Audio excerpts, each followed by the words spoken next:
Morning everyone, welcome to my channel. আমি শর্মিষ্ঠা। আশা করি আমার সকল বন্ধুরা অনেক অনেক ভালো আছো, সুস্থ আছো আর নিরাপদে আছো। আমার অন্তর থেকে অনেক অনেক ভালোবাসা জানিয়ে নতুন একটা দিন শুরু করতে চলেছি। তো দেখো, একদম সকাল সকাল কিন্তু আজকে আমি আমার মর্নিংটা শুরু করেছি ঠাকুর ঘর থেকে।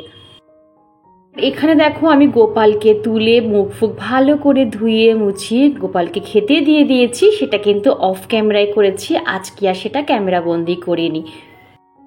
এখন যখন সকালবেলা ঘুম থেকে উঠে 5 মিনিট ঈশ্বরের কাছে চোখটা বন্ধ করে হাত জোর করে বসে থাকি না, মনে একটা এমন ফিল হয় বন্ধুরা, তোমাদের হয়তো আমি বলে বোঝাতে পারবো না। যদি আমি আমার ফিলটা তোমাদের বোঝাতে পারতাম, আমার থেকে খুশি বোধহয় কেউ হতো না। তো আমার যখন মনে হয় কি বলতো, যে আমার বোধহয় জীবনে কোনো দুঃখ কষ্ট নেই, চিন্তা ভাবনাহীন একটা জীবন, মনে হয় অন্য কোনো জগতে বোধহয় আমি চলে এসেছি, সেই জগতে আমার নেই কোনো পিছুটান।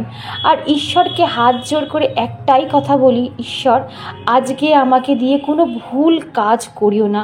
আমার কাজের দ্বারা কারোর ক্ষতি বা কষ্ট না হয়, কারোর উপকার করতে না পারলে অপকারও যেন আমার দ্বারা না হয়।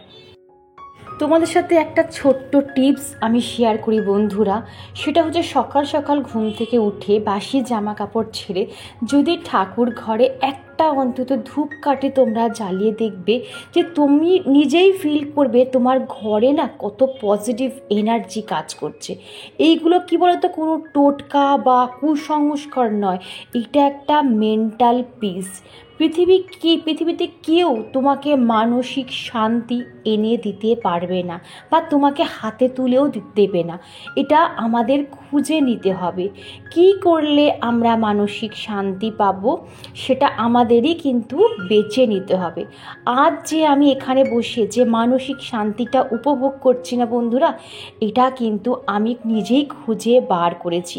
কেউ আমাকে হাতে তুলে দেয়নি, বা কেউ আমাকে এটা বলে দেয়নি যে এটা করলে তুমি মানসিক শান্তি পাবে।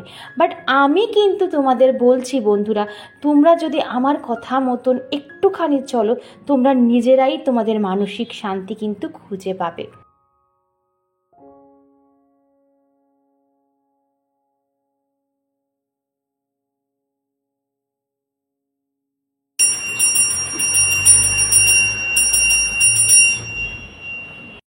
আমি তোমাদের সবসময় তো একটাই কথা বলি, যে সংসারটাই হচ্ছে আমাদের কাছে মন্দির। মন্দিরে বসে যদি আমরা এক নিষ্ঠায় ঈশ্বরকে ডাকি, ঈশ্বরকে যেমন আমরা পেতে পারি, ঠিক তেমনি আমরা সংসারটাকে যদি নিষ্ঠাভাবে ভালোবেসে করতে পারি, সংসার থেকেও কিন্তু আমরা অনেক কিছু পেতে পারি। তো দেখো, আমার কিন্তু ঠাকুর ঘরের সব কাজ কমপ্লিট হয়ে গেছে, আর এইবারে চলে এসেছি হাজব্যান্ডের ব্রেকফাস্ট করতে। কালকে বাটারটা কিনে নিয়ে চলে এসেছিলাম, কিন্তু ওইগুলোকে ভাগ করা হয়নি। সকালবেলা উঠে কিন্তু একটা কাচের কন্টেনারে আমি বাটারগুলোকে ডিভাইড করে রেখে দিলাম, তাহলে প্রত্যেকটা দিন একটা করে কিউব বার করে আমি বাটার টোস্ট করে দিতে পারি। আর এই তো এইবারে দেখো, সকাল সকাল উঠেই আমি ভাতের চালটা কিন্তু বার করে 1 ঘন্টার মতন ভিজিয়ে রেখে দিই, তাহলে আমার গ্যাসটাও অনেক কম পড়ে আর ভাতটাও খুব তাড়াতাড়ি কিন্তু হয়ে যায়। তো এবারে আমি ড্রাই ফ্রুট খাবো, অনেকক্ষণ উঠেছি, ড্রাই ফ্রুটটা না খেলে আমি বেশিক্ষণ এমটি স্টমাকে থাকতেই পারি না। এখানে আমি আজকে ড্রাই ফ্রুটে খাবো আখরোট, কিশমিশ আর খেজুর আর একটা কলা। তো আমি অফ ক্যামেরায় কিন্তু আমার ড্রাই ফ্রুটগুলো খাওয়া হয়ে গেছে, আর এখন সবে মা উঠলো, তো মোটামুটি আমার অনেকটা কাজই এগিয়ে গেছে। এত সকালবেলা কি বলতো, মাকে উঠতে বারণ করি, ঠান্ডা ফান্ডা লেগে যাবে, বয়স হচ্ছে, বুঝতে পারো তো। তো যাই হোক, এখন আমাদের অল্প বয়স, আমাদের অতটা ক্ষতি হবে না, কিন্তু বয়স্ক মানুষদের যদি এই সময়টা ঠট করে ঠান্ডা লেগে যায় না, ঠান্ডাটা ধরে নেবে। তো আমার অনেকটা বাসি কাজ কিন্তু কমপ্লিট হয়ে গেল। সকাল সকাল ঘুম থেকে উঠে যদি বাসি কাজটা কমপ্লিট করে নেওয়া যায় না, মনে কিন্তু অনেকটা শান্তি আর রিল্যাক্স ফিল হয়। তো কথা বলতে বলতে দেখো, আমার সিঁড়ির সামনেটা সদরটা পুরো নিট অ্যান্ড ক্লিন করে ফেলি। আমি সবসময় তোমাদের বলি, সবসময় সদর কিন্তু পরিষ্কার পরিচ্ছন্ন রাখবে, কারণ এই সদর দিয়েই কিন্তু মা লক্ষ্মী আমাদের ঘরে প্রবেশ করে। আর এই যে 2 কাপ চাটা কিন্তু মাই বানিয়ে নিয়েছে, আমি জাস্ট ছেঁকে নিয়ে এলাম। আর দেখো, আমি যেহেতু জানলার সামনে বসবো, তো ঠান্ডা ঠান্ডা হাওয়া দিচ্ছে। এখন কটা বাজে, 7টা 10 15 বাজে। ওই জন্য না আমি গলায় দেখো মাথা থেকে কান থেকে একটা ওই স্টল টাইপের যেগুলো হয় সেগুলো চাপিয়ে রেখেছি, কারণ আবার যদি ঠান্ডা লেগে যায় আমার আবার কিন্তু কাঁধে ব্যথাটা বেড়ে যাবে। আর এই যে এখন মানে সকালবেলা যখনই আমি চা খাই না, এই চায়ের যে গরম শেকটা আমি আমার মাথার ধার দুটো চোখের ওপরে একটু দিয়ে দিই, এতে অনেকটা না রিলিফ হয়। আর এটা আমি আমার বাবার থেকে শিখেছি। আমার বাবাও বলতো যে যখনই দেখবি একটু চা খাবি, ওই চায়ের গরম শেকটা না তোর যেখানে যেখানে ব্যথা হবে সেখানটা একটু দিয়ে দিবি, দেখবি অনেকটা রিলিফ পাবি। তো যাই হোক, কত কথা তোমাদের সাথে আমি শেয়ার করে নিলাম না। প্রত্যেকটা দিন ভিডিও তো ঠিক করি, দেখো ক্যামেরা করি, এডিট করি, সব করি। যখন ভয়েস ওভার দিতে বসি না, তখন ভাবি আজকে আমি বন্ধুদের সাথে কি বলবো, কি কথা বলবো। দেখো যারা ভয়েস দিতে দিতে ব্লগ করে তাদের ব্লগিংটা না অনেকটা সুবিধা, কিন্তু যারা ম্যাক্সিমামটা ভয়েস ওভার দিয়ে করে তাদের কিন্তু ভিডিও করাটা একটু চাপের। কি বলবো, হুট করে দেখো এইটা তো সোশ্যাল মিডিয়া, যখন তখন মনে যা এলো সব কিছু বলা যায় না। কোন বন্ধু কিভাবে কোন কথাটা নেবে, ওই জন্য কোনো কথা বলার আগে না আগে 10 বার ভেবে নিই যে কথাটা কি বলা উচিত না উচিত নয়। আমি এখানে কিন্তু ভিডিও মানে টিভিতে আমি গান চালিয়ে দিয়েছি, ঠাকুরেরই গান চালিয়ে দিয়েছি। আর ডাস্টিং ক্লিনিং করতে গেলে না একটু গান বাজনা না বাজলে হয় না, দেখবে কেন অনেকেই না ডাস্টিং ক্লিনিং ঠিক করতে চায় না, ভালো লাগে না। আমারও খুব একটা ভালো লাগতো না এই কাজটা। তো যাই হোক, আর এইদিকে দেখো আমার হাজব্যান্ড চলে এসেছে। এইবারে আমি ভয়েসটা না দিয়ে শুধু শোনাচ্ছি, দেখো কি বলে।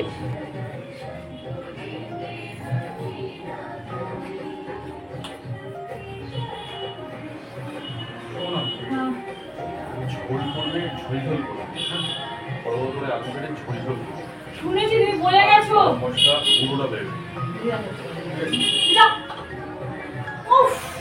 তিনবার চারবার করে এক কথা বলবে, কাজ করতে দেবে না।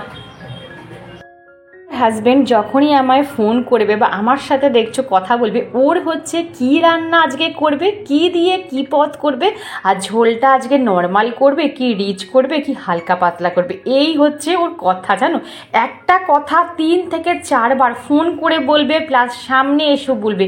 মাথাটা কেমন পরিমাণে গরম হয়ে যায় বলো। তো যাই হোক, এখানে দেখো আমার মোটামুটি কিন্তু স্কিন কেয়ার, সকালে যে মর্নিং স্কিন কেয়ার সেটা কমপ্লিট হয়ে গেছে। খুব তাড়াতাড়ি তোমাদের উইন্টার স্কিন কেয়ার রুটিন আমি শেয়ার করব। অনেক বন্ধুরা আমাকে রিকোয়েস্ট করছো, কিন্তু কি বলতো সেই রকমভাবে তো মানে উইন্টার মানে শীতটা পড়েনি, তো ওই জন্য আমি প্রপার স্কিন কেয়ার রুটিনটা কিন্তু শেয়ার করতে পারছি না। তবে নেক্সট ব্লগে আমি কথা দিচ্ছি তোমাদের হোমমেড হাতে তোমরা কিভাবে শীতের ক্রিম তৈরি করবে সেটা আমি তোমাকে হাতে ধরে দেখিয়ে দেবো। এই ব্লগেই কিন্তু আমি শ্যুট করেছিলাম, মানে আজকেই কিন্তু আমি শ্যুট করেছিলাম, কিন্তু আজকেই আমি এই ব্লগে দেখাবো না, তাহলে ব্লগটা অনেক বড় হয়ে যাবে। তো আর এখানে দেখো আমি ভয়েস দিতে দিতেই কিন্তু ভিডিওটা করছিলাম, কিন্তু ওই যে গান চালিয়েছিলাম গানটা যে মিউট করব সেটাই না ভুলে গেছি। তো যদি কপিরাইট চলে আসে ওই জন্য আমি রিস্কটা নিলাম না, তো ভাবলাম দরকার নেই ভয়েস ওভারই দিয়ে দিই। আজকে না আমি মাংসটাকে ম্যারিনেট না করেই রান্না করব। একটা জায়গায় যাওয়ার আছে, খুব তাড়াতাড়ি রান্নাটা সেরেই কিন্তু আমাকে বেরিয়ে যেতে হবে। মানে হাজব্যান্ড অতি কষ্ট করে আজকে আমার জন্য সময় বার করেছে, তো সেটা তোমাদের সাথে আমি নেক্সট ব্লগে শেয়ার করব। তো ভাবলাম আজকে ম্যারিনেট ছাড়াই মাংসটা করি, কিন্তু বিশ্বাস করবে কিনা জানি না। আর এদিকে দেখো আমার আলুগুলো কিন্তু একদম লাল লাল করে ভেজে নিয়েছি। মাটনের আলু একটু লাল লাল করে না ভাজলে কিন্তু হয় না। তো যাই হোক, আর মাটনটা উইদাউট ম্যারিনেশন এত সুন্দর খেতে হয়েছে। আমি না এটা দেখো সবসময় তোমাদের তো রিভিউ দিতে পারি না, আমার হাজব্যান্ড যে খেয়ে বলছে যে আমি 1 থালা ভাত আজকে মাটন দিয়ে খেয়ে নিয়েছি, যেমন চেয়েছিলাম তুমি আজকে আমাকে সেই রকমই মাটনের ঝোল রান্না করে দিয়েছিলে, মানে আজকে একটু হালকা পাতলা রান্না করেছিলাম। তো দেখো এখানে আমি কথা বলতে বলতে আমার মাটনটা কিন্তু আমি রেডি করে নিচ্ছি। তপতি দি আমার এক সাবস্ক্রাইবার দিদি আমার রান্নার রেসিপি দেখে কিন্তু ভাইফোঁটার দিন তা ট্রাই করেছিল, তার ভাই আর দাদাদের খাইয়েছিল, আর সেখান থেকে কিন্তু অনেক প্রশংসাও দিদি পেয়েছিল। থ্যাংক ইউ সো মাচ দিদি এই রিভিউগুলো শেয়ার করার জন্য। চাক হয়েছিল, কিছুতেই ভাঙছে না, মানে কখন নামিয়েছি মনে হচ্ছে সে বরফের চাক তেমন হয়ে আছে। তারপরে এই কড়াইতে দিয়ে বলালাম। তো এখন তাড়াতাড়ি করে রান্নাটা করে যাব নার্সারিতে, ঠিক আছে? কিছু শীতের গাছ আনতেই হবে, না হলে হবে না। এরপর কি বলতো, মানে আর বেশি দিন ফুল পাবো না, যত তাড়াতাড়ি বসাতে পারবো তত বেশি বেশি ফুল পাবো। তো বলো কি কি গাছ আনতে হবে? গাঁদা গাঁদা আনবি, ইনকা গাঁদা আনবি, পিটুনিয়া নিয়ে আসবি। আগের বারে চন্দ্রমল্লিকার সিজন চলে গেছে, এত দেরি করে চন্দ্রমল্লিকা বসাতে গেলে পুজোর আগে বসাতে হয়। আগের বারে কত মানে 3 ক্ষেপে গাছ এনেছি, আর এইটুকু গাছ, সব এইটুকু গাছ থেকে মানে সবে বীজ থেকে ফুটে জাস্ট এইটুকু হয়েছে, মানে আমার কেড়ে আঙ্গুলের থেকেও ছোট। মানে গাছটাকে তুলে আমি ছোট্ট সেই টপ হয় এইটুকু দেখবে খুঁড়ি টাইপের হয়, ওর মধ্যে পটিং করছি, মানে অর্ধেক গাছ আমার আঙ্গুলেই মরে যাচ্ছে, মানে ভাবতে পারছো? তারপর থেকে আমি নাক দিয়েছি, আমি আর এই এত ছোট চারা আনবো না, একটু বড় চারা আনবো থেকে হাতে ধরে পটিংটা করতে পারি। তারপরে কি করলো, সব চড়াই পাখি খেয়ে গেল, মরে গেল, ম্যাক্সিমাম চড়াই পাখি, মানে গাঁদা গাছ, ম্যাক্সিমাম পিটুনিয়া আর গাঁদা গাছ মুড়িয়ে খেয়ে যায়, একটা পাতা রাখে না জানো, সব খেয়ে চলে গেছে, উবড়ে দিয়ে একদম। দানা ফেললে সেই দানাগুলোও চড়াই পাখি খেয়ে চলে যাচ্ছে, চড়াই পাখি খাচ্ছে কি অন্য কোনো পাখি খাচ্ছে কে জানে। তারপর বৃষ্টি, আগের বছর অনেক বৃষ্টি ছিল, মনে আছে? আগের বছর হঠাৎ করে বৃষ্টি, মা ছিল না, মনে আছে? মা ছিল না, মা বাড়ি গেছিল, ছাদ থেকে আমি একা সব একটা প্রায় কতগুলো টব হবে মা? প্রায় 30-40 খানা টব আমি একা একটা করে নামিয়েছি, জানো? কোমর যন্ত্রণা ফেটে যাচ্ছে, এইভাবে গাছগুলোকে বাঁচিয়েছি। আবার বেশি চচ্চড়ে রোদে তাতেও গাছ মিলে যাচ্ছে, আবার বেশি কুয়াশা পড়লে তাতেও সমস্যা। কিরকম, যদি ধরো আমার যদি শেড থাকতো না, মানে ছাদে যদি একটু শেড থাকতো, তাহলে শেডের নিচে রাখলে তাহলে গাছগুলো ভালো থাকতো। আমার তো শেড নেই, আর কত নিচে রাখবো বলো? তো ওই হয়ে গেছে ব্যাপার। এবারে যাব, যদি দেখি যে এরকম সাইজের চারা আজ তো নেবো, না হলে একদম মানে রেডি গাছ নেবো, মানে ফুলওয়ালা গাছ নেবো, সে আমার যতদিন হবে। মানে এই কিনে টাকা নষ্ট করা খুব গায়ে লাগে, প্রচুর টাকা। মানে এক একটা চারার দাম যেন 8 টাকা, 10 টাকা, এরকম 5 টাকা এক একটা চারার দাম। এবার তুমি যে একটা করে চারা আনবে সেটাও হবে না, তোমাকে বেশ কয়েকটা করে চারা আনতে হবে, মিনিমাম ধরো 5-6টা করে এক একটা গাছে, মানে 10-12টা আনতে হবে, কারণ ওর মধ্যে কটা বাঁচবে কটা মরবে আমরা তো জানি না। ওই জন্য বাবা হাতে লাগবে, মা মাম্পাকে জল দিয়ে দাও তো। সোমাদি বলে আমার এক সাবস্ক্রাইবার দিদি আমায় কমেন্ট করে বলেছিল যে শর্মিষ্ঠা মাটন যদি ফ্রিজে রাখা হয় তাহলে সিটিয়ে যায়, সেদ্ধ হতে চায় না।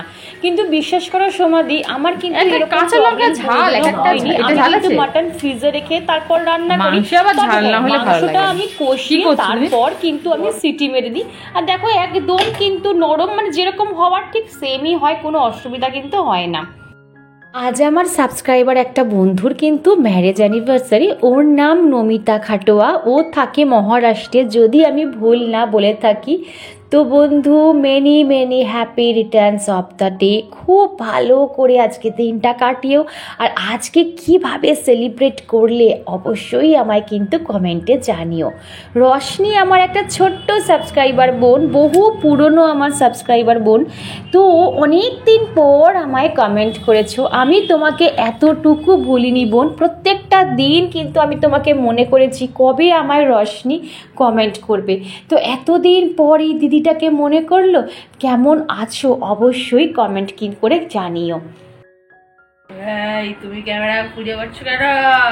এই তো ছোট্ট একটা ক্লিপিংস আমি অ্যাড করেছি, ওই মেয়ের সাথে একটু খুনসুটি করলাম, সেটাও তোমাদের সাথে শেয়ার করে দিলাম। তো চলো বন্ধুরা, এখন ঘড়িতে বাজে 1:45। আমার রান্না বান্না মোটামুটি সব কমপ্লিট হয়ে গেছে, শুধু রান্নাঘরটা পরিষ্কার করলে হয়ে যাবে। আর ভাবলাম যে 5টা মিনিট একটু বসি, জানো তো প্রচণ্ড কোমরে পেন হচ্ছে। যে বললাম শীতকালে শুধু কোমরে, ঘাড়ে, হাতে আমার চারদিকে পেন বেড়ে যায়, মানে ব্যথা বেড়ে যায়। তো যাই হোক, শীতকালে এই একটা কি প্রবলেম, যদি একবার বসে যাও তাহলে কিন্তু মোটামুটি উঠতে ইচ্ছা করবে না, আর যদি একদমে কাজ করতে থাকো তাহলে কিন্তু পুরো এনার্জি সহকারে তুমি কাজগুলো করতে পারবে। তো যাই হোক, ওই জন্য আমি বসতে চাই না, তো একেবারে কাজ করে তারপরে বসবো। কিন্তু যখন কোমর ব্যথা করে তখন একটু রেস্ট নিই, তারপর আবার করি। কারণ আমার যখন কোমরে ব্যথা হয়েছে তখন ডক্টর বলেছিল যে একটু কাজ করবে, একটু বসবো। তো চলো একবার তোমাদের দেখিয়ে দিই যে কি রান্না হলো। চলো ব্যাক ক্যামেরা দেখিয়ে দিই। চলো, এই তো আজকে তো প্লেন, আজ তোমাদের কি দেখা হতো, তো ভাত করেছি, আর এই যে একদম মাটনের ঝোল করেছি, একদম দেখো লাল লাল করেই হয়েছে ঝোলটা, কিন্তু আমি কিন্তু কোনো রকম ইয়ে দিইনি জানো তো, মানে গুঁড়ো লঙ্কা দিই, কাশ্মীরি মির্চ দিয়েই করি আমি, একদমই গুঁড়ো লঙ্কা ইউজ করি না, কাঁচা লঙ্কা আর কাশ্মীরি মির্চ। আর হচ্ছে এখানে হচ্ছে উচ্ছে আলু ভাতে এখনো মাখা হয়নি, এটা মাখবো গরম গরম। আর এখানে হচ্ছে স্যালাড কেটে নিয়েছি, মাংস মানে স্যালাড বুঝতেই পারছো। আর এখানে সেই যে চাটনিটা রয়েছে একটুখানি আজকে হলেই মোটামুটি হয়ে যাবে।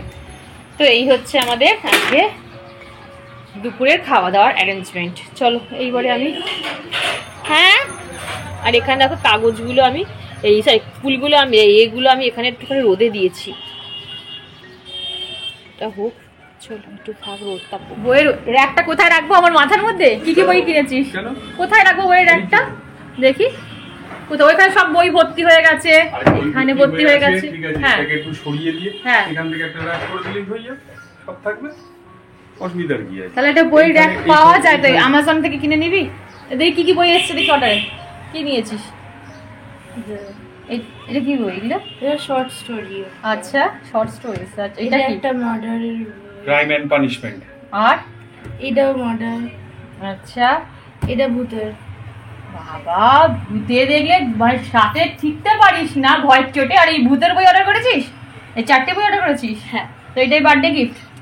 আরেকটা আছে, ওটা আসেনি এখন। কেন একসাথে অর্ডার করিস নি? হ্যাঁ, এবার ওটা পরে আসবে। একসাথে দিতে পার মানে ওটা পরে আসবে, আমি কি করবো? এবার কোথায় রাখবি? আমি একটু দেখতে চাই কোথায় রাখবি তুই বইটা। দেখা যাবে। নিজের বই পড়ার সময় পাচ্ছিস না, আবার এই বইগুলো অর্ডার করেছিস তুই। গীতাটাকে একটু সিংহাসনের উপরে হ্যাঁ, রেখে দাও। এই তো বন্ধুরা আমার স্নান করে পুজো আজটা কমপ্লিট। আর আজকে যেহেতু মঙ্গলবার, বাবা বজরং বলির দিন, আর এখানে দেখো একটু কর্পূরের আরতি করে নিলাম। তোমাদেরও বললাম মঙ্গলবার করে বজরং বলিকে কর্পূরের আরতি করবে, এটা ভীষণ ভালো। আর এখানে আমার দেখো পুজো কমপ্লিট হয়ে গেছে, কিন্তু আজকে শেয়ার করলাম না, বললাম না একটু যাওয়ার আছে, তাড়াতাড়ি করে পুজো আজটা কমপ্লিট করে নিয়েছি। এরপর থেকে আমি যা যা শ্যুট করেছি সেটা কিন্তু নেক্সট ব্লগে তোমরা দেখতে পাবে, ভীষণই ভালো, সেটা কথা দিয়ে গেলাম। আজ আসি বন্ধু, আবার কাল দেখা হবে, টাটা।